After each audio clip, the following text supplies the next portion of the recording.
crois que mon premier match c'était avec mon père, j'étais très jeune, je crois que j'avais 8 ans. Et directement le premier jour c'est resté dans moi.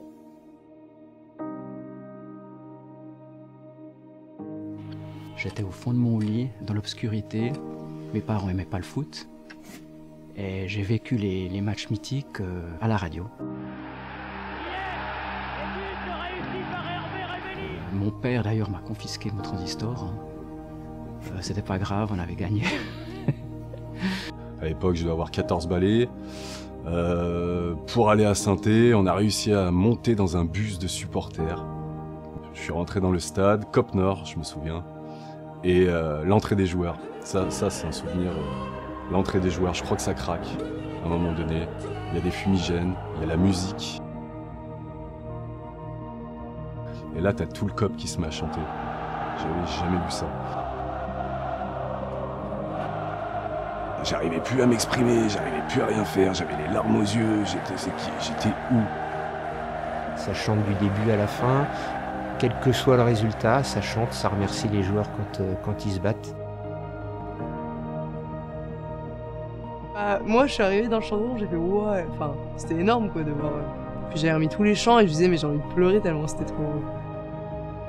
Quand on est dans le chaudron, on n'a pas l'impression que c'est le 12e homme, c'est le 14e, 15e.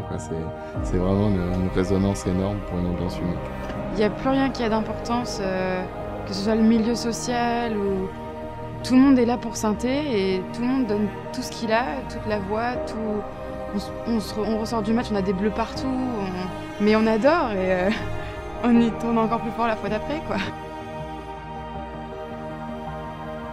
Supporter, c'est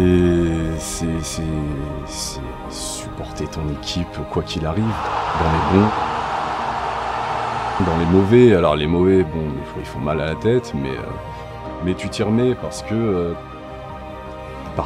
c'est une famille et ça te manque au bout d'un moment si tu vas pas au stade et si tu te réunis pas autour de cette équipe, quoi.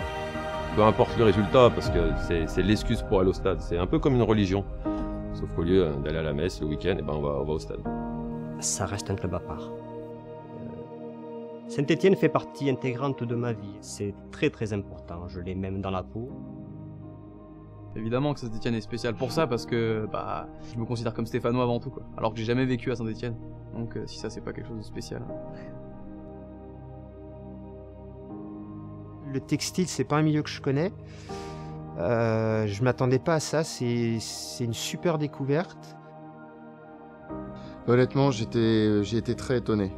Parce que quand on achète un vêtement, on s'aperçoit pas qu'il y a toutes ces étapes qui sont derrière. Je pense qu'on se doute pas, en fait, on achète le produit qu'on voit dans la boutique et on se pose pas forcément la question de comment il est fait.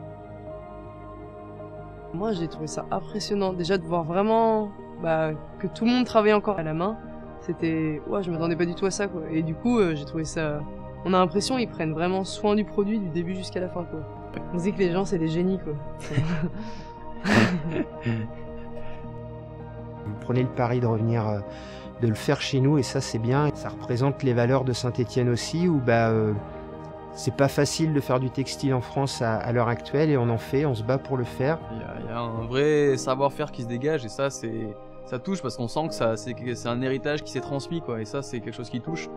Il manquait quelque chose d'important avant le retour du Coq Sportif. Tout est réuni maintenant.